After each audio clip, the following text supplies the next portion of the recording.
Guys, आपका स्वागत है हमारे यूट्यूब चैनल इजी वे में। और अब हम आपको बीएससी फाइनल की जो प्रिपरेशन रिसर्च बुक है, जिसे प्रोग्रामिंग कहते हैं, उसके जो है 4th मिनट्स हमने बना रखे हैं। पहले चैप्टर के 5 मिनट बना रखे हैं, चौथा मिनट ये आपके लिए लेकर आए हैं। और आप ध्यान से देखिए, आपको ऐसी टेक्निक्स बताई जाएंगी कि आप जो है इसको भूल नहीं पाएंगे। और शॉर्ट ट्रिक है, आप सिर्फ 10 सेकंड में क्वेश्चन को सोल्व कर देंगे। तो देखिए गाइस, पहला क्वेश्चन है हमारा स्क्रीन के सामने आपकी। The extreme point of the convex set of feasible solutions of the LPP। जो एक्सट्रीम पॉइंट है convex set of feasible solution of the LPP, maximum z equal to 10x plus 15y such that x plus Y equal to 2, फिर x plus 2y less than equal to 6। तो इसकी हमें extreme point solution निकालना है। Extreme point solution तो कैसे निकालते हैं हम एक्सट्रीम पॉइंट सॉल्यूशन? देखिए, जैसे एक दिया हुआ है आपके सामने 2002, तो इसमें हम रख के देखते हैं, ठीक है ना। अब मैं आपको ट्रिक बताने जा रहा हूँ जिसका आपको इंतजार होगा बहुत देर से कि ये ट्रिक तो कोई ऐसी बताई नहीं है। तो हम इसे रख के देखते हैं। देखिए 20 रख के देखिए, इसमें जो ये इक्वेशन है हमारी x plus Y equal to 2, इसमें रख के देखिए 20 तो क्या आएगा रखने पे? इधर भी 2 है लेफ्ट साइड में, राइट साइड में भी 2 है। चलिए 02 रख के देखिए, 02 रखते हैं तो ये कितना जाएगा 4 which is less than equal to 6। ये भी सही है, ठीक है। तो यहाँ से हम देखते हैं कि ये वैल्यू तो सेटिस्फाई हो रही है, यानी कि हम पहले वाला ऑप्शन यहाँ सही है। क्या दूसरे वाला भी सही है? इसको भी रख के देखते हैं। आपके मन में यह बात आ रही होगी कि पता नहीं, ये तो बता दे ये दूसरा होगा नहीं होगा। अब इसको देखते हैं हम, 02 रखते हैं। अगर 02 रखते हैं तो ये तो सही है, लेकिन 03 जब रखते हैं, इसमें 03 अगर हम रखते हैं तो 03 रखने पर क्या होगा? देखिए ये 6, 02 और 03, जब 03 इसमें रखेंगे तो ये लेस देन इक्वल टू 6 नहीं है, बल्कि इक्वल टू 6 आ रहा है। तो ये हमारा रॉन्ग है। इस तरह से 2003 से रखेंगे, 20 पहले वाले में रखते हैं तो सही है, ये वाला तो सही है थर्ड का। लेकिन जब 03 रखते हैं तो इसमें भी समस्या आ जाती है हमारी, ठीक है ना।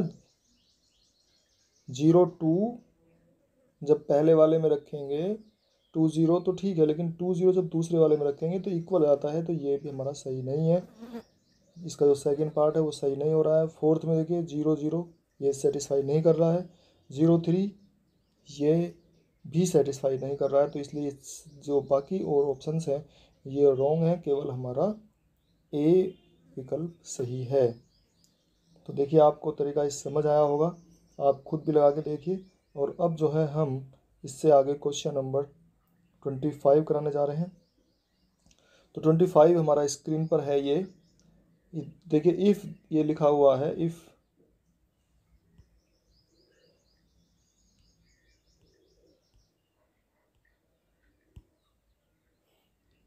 ट्वेंटी फाइव क्वेश्चन है हमारा 25th। ये देखिए 25th, if there is no feasible region in a LPP। यदि LPP में कोई फिजिबल रीज़न ना हो, if there is no feasible region in a LPP then we say that the problem has. तो बताइए इसमें जो है प्रॉब्लम में कैसा सॉल्यूशन होगा? अगर कोई फिजिबल रीज़न ही नहीं बन रहा है, तो जब फिजिबल रीज़न ही नहीं बन रहा तो इनफाइनाइट सॉल्यूशन, अनबाउंडेड, तो नो सॉल्यूशन होगा। जब रीज़न फिजिबल का मतलब है कि उसमें रखने पर सेटिस्फाई होते हैं, लेकिन जब सेटिस्फाई नहीं होते तो फिर क्या है? No solution. तो इसका हमारा थर्ड ऑप्शन बिल्कुल करेक्ट है। अब हम चलते हैं क्वेश्चन नंबर 26 पर। और क्वेश्चन नंबर 26 में दिया हुआ है the solution of the LPP maximum z equal to 5x plus 7y such that 3x plus 2y less than equal to 12, 2x plus 3y less than equal to 13। तो ये जो है इस LPP का सॉल्यूशन हमें निकालना है।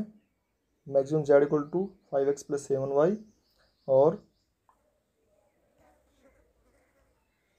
ये देखिए maximum z equal to 5x plus 7y such that 3x plus 2y less than equal to 12, 2x plus 3y less than equal to 13। तो ये इसने हमें इक्वेशंस दी हुई है, इनइक्वलिटीज़ दी हुई हैं। ये इनइक्वलिटीज़ में हमें अब क्या करना है? देखिए हमें रख के देखिए, हम तो यही तो करते हैं कि एक बार मैं आपको यही तो शॉर्ट ट्रिक बताने के लिए आप ये वीडियो आपके लिए तैयार की है। तो इसमें जैसे बताया हुआ है the solution of the LPP, इसमें देखिए फर्स्ट जो हमारा ऑप्शन है इसको रख के देखिए ज़रा, x equal to Y equal to 3, x equal to 2, Y equal to 3, तो इसमें जब रखेंगे x equal to 2 y equal to 3 तो क्या आएगा, 3 2 जा 6 प्लस 2 3 जा 6 लेस देन इक्वल 12, सेटिस्फाई है। फिर दूसरी वाली इक्वेशन में रखिए इसमें, तो क्या आ जाएगा ये, 2 2 जा 4 3 3 जा 9 और लेस देन इक्वल टू 13, ये भी सही है। और मैक्सिमम जेड की वैल्यू देखिए, जेड की वैल्यू कितनी जाएगी, जेड इक्वल टू यहाँ ये है हमारा जेड, इसमें रख के देखिए जेड की वैल्यू कितनी आएगी। तो जब जेड की वैल्यू निकालेंगे हम तो कितनी आ जाएगी जेड की वैल्यू, रखिए 2 रखने पर एक्स की वैल्यू 2 तो 5 2 जा 10 और वाई की वैल्यू 3 रखेंगे तो 21, तो इस तरह से कितने आ गए 31। ये लो 10 सेकंड में आपका क्वेश्चन हो गया है। अच्छा ये बिल्कुल सेटिस्फाई करो, इसका मतलब फर्स्ट ऑप्शन इसका सही होना चाहिए। चलो अब देखते हैं क्या और भी इसके सही है या नहीं है, और ऑप्शन देखते हैं हम रख के। तो ये देखिए हमारा जैसे 2 है, ये एक्स इक्वल 2 में देखिए 2 में क्या दिया हुआ है हमें, एक्स इक्वल टू 0, जो हमारा 2 ऑप्शन है इसमें X equal to 0 Y equal to 13/3 इसमें रख के देखिए। तो एक्स इक्वल टू 0 जब हम यहाँ पे रखते हैं और वाई इक्वल टू 13/3 तो यही ऑप्शन हमारा चलो ये अगर सही, ये पहला तो सही है, पहले तो सेटिस्फाई कर रहा है, लेकिन दूसरे वाले में देखिए X equal to 0 Y equal to 13/3 तो 13/3 ये भी सही है, लेकिन जेड की वैल्यू 91/3 इसमें रख के देखिए, एक्स इक्वल टू 0 और वाई इक्वल टू 13/3।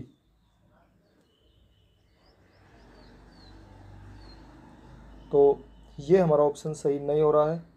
और इसमें देखिए थर्ड देखिए X equal to 4 Y equal to 0, X equal to 4 Y equal to 0, X equal to 4 रखिए और वाई की वैल्यू 0 रखिए, इसमें रखिए पहले में रखा पहले हमने, फिर दूसरे में रखा X equal to 4 Y equal to 0 और जेड इक्वल टू 20। तो ये हमारे कोई सा भी ऑप्शन सही नहीं आ रहे हैं, इसका मतलब हमारा जो है फर्स्ट ऑप्शन ही सही है, इसका फर्स्ट ऑप्शन केवल सही है जो हमें सही वैल्यू दे रहा है। अब हम आते हैं क्वेश्चन नंबर 27 पर। तो 27 जो क्वेश्चन है, given the following set of equations such that x plus 4y minus Z equal to 3, 5x plus 2y plus 3z equal to 4, the B F S involving x and y is. अब इसका basic feasible solution हमें निकालना है। तो हम कैसे निकालते हैं देखिए, इसको करके देखिए सोल्व, हम इसमें रख के देखते हैं, बस यही तरीका है। तो 5/9 पहली जो इक्वेशन है इसमें रखेंगे हम 5/9, फिर 11/18 रखेंगे इसमें, तो कितना जाएगा ये 11/18, तो ये आएगा 22/9 और माइनस जेड को 0 रखेंगे, ये कितने जाएंगे 22, 22 और 5 कितने हो गए 27, जेड 0 है तो ये हो गए 9 3 जा तो 3, फर्स्ट इक्वेशन सेटिस्फाई है। सेकंड में रख के देखते हैं, तो 5 5 जा 25, ये हो जाएगा हमारा 25/9 सेकंड इक्वेशन में रख रहे हैं हम। फिर 2 रखेंगे 0 आ गया ये, फिर थर्ड में रखेंगे 0 आ गया, कितना आ गया ये कितनी वैल्यू है ये 3, ये वैल्यू 4 आनी चाहिए थी, इक्वल का साइन दिया हुआ है इसमें देखिए, ये वैल्यू 4 आनी चाहिए थी लेकिन नहीं आ रही, तो इसका मतलब ये ऑप्शन सही नहीं है इसका, इक्वल टू 4। ये जो है हम कर रहे हैं इसमें, तो इसमें जब रखते हैं हम सेकंड में 25/9 फिर से रख के दिखा रहे हैं एक बार, 25/9 11/18 को रखेंगे तो कितना जाएगा ये 11/9 और प्लस 3 0 हो गया, तो ये कितना जाएगा ये 4 आ गया। तो मतलब फर्स्ट ऑप्शन सही आ रहा है। सेकंड को रखते हैं तो सेकंड ऑप्शन इसका सही नहीं आ रहा है, ना ही थर्ड सही आ रहा है। आप थर्ड भी रख के देखिए, थर्ड को चलो रख के दिखा देता हूँ मैं। थर्ड ऑप्शन में देखिए, थर्ड ऑप्शन 0 है, 11/18 है, 0 है तो 0 रखेंगे 11/18, तो ये कितना जाएगा 22/18 9 आ गए और इक्वल टू 3, तो ये कहाँ सेटिस्फाई हो रही है, नहीं हो रही है सेटिस्फाई। तो इस तरह से जब एक सेटिस्फाई नहीं है तो दूसरी भी नहीं होगी, तो इसका मतलब है कि हमारा फर्स्ट ही ऑप्शन बिल्कुल सही है। तो देखिए शॉर्ट ट्रिक से आपने 10 सेकंड में ये पता लगा लिया है कि किस प्रकार से हम इनको सोल्व करते हैं शॉर्ट ट्रिक से। ये रख के द मैक्सिमम 28th क्वेश्चन है, the maximum number of basic solutions to a set of m simultaneous linear equations in n unknowns. n unknown में जो हम बनाते हैं तो इसमें हम the maximum number of basic solutions, maximum number of basic solutions कितने होते हैं, तो हमने पढ़ा है maximum number of basic solutions क्या होते हैं। तो n is greater than equal to m दिया हुआ है, n is greater than equal to m, ये इसने दी हुई है n is greater than equal to m। तो क्या बनता है NCM, ठीक है, ये जो है ना ये NCM लिखा हुआ है NCM।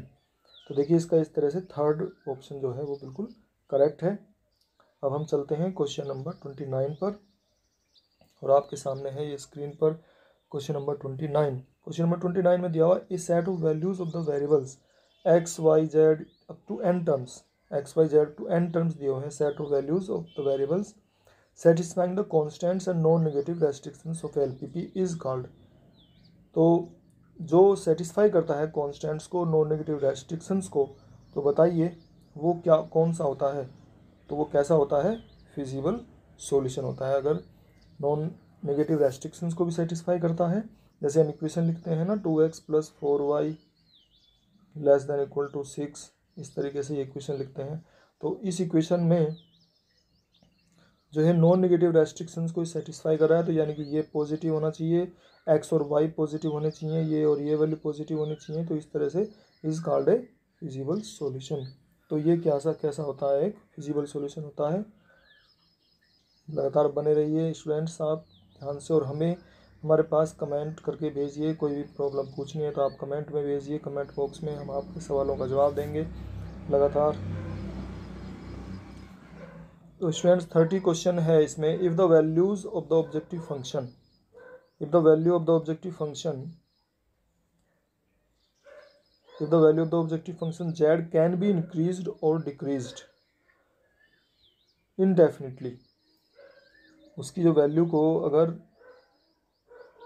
कैन बी इंक्रीज और decrease indefinitely, such solutions are called, तो ऐसे सॉल्यूशंस कैसे होते हैं, इफ़ वी इंक्रीज और डिक्रीज इनडेफिनिटली, कितनी भी बार कितना भी घटा बढ़ा सकते हैं, तो ऐसे सॉल्यूशन जो हैं जेड, तो वो कैसे सॉल्यूशन होते हैं, अनबाउंडेड सॉल्यूशंस होते हैं, वो इनफाइनाइट नहीं होते, वो अनबाउंडेड सॉल्यूशंस होते हैं।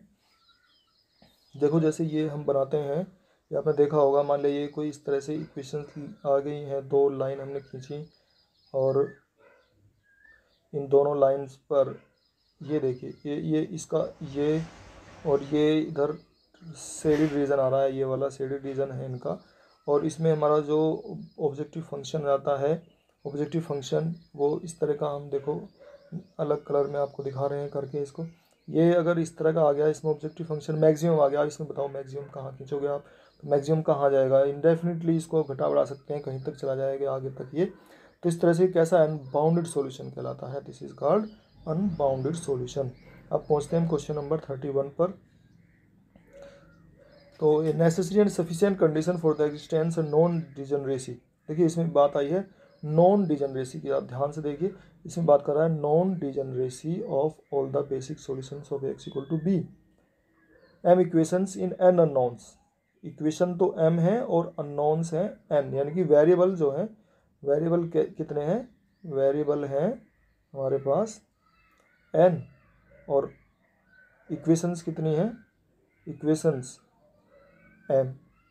तो इसमें पूछता है is that every set of m columns the augmented matrix is, तो ऑगमेंटेड मैट्रिक्स जो बनता है हमारा ए बी, जो ऑगमेंटेड मैट्रिक्स बनाया है ये लीनियरली डिपेंडेंट इंडिपेंडेंट, तो वो कैसा बनता है, तो m is that every set of m columns of the augmented matrix is, बताइए सोचिए सोचिए, तो कौन सा बनेगा इसमें, लीनियरली इंडिपेंडेंट, कैसा बनता है वो, लीनियरली इंडिपेंडेंट, ठीक है, ये हमारा फर्स्ट ऑप्शन बिल्कुल सही है, लीनियरली इंडिपेंडेंट बनता है। तो स्टूडेंट्स हमारे साथ लगातार बने रहिए, हम आपके लिए इसकी इतनी मेहनत करके वीडियो भेज रहे हैं आपके लिए, और शॉर्ट ट्रिक्स भी आपको बता रहे हैं, तो आप हमारे चैनल के सब्सक्राइबर बनिए और इसको शेयर कीजिए अपने दोस्तों में, ताकि वो भी लाभ उठा सकें और अच्छे नंबरों से पास हो सकें। हम आपको गारंटी देते हैं कि अगर आपने हमारी वीडियो को देखा तो आपके बहुत ही अच्छे नंबर आएंगे। तो सब्सक्राइब कीजिए, धन्यवाद।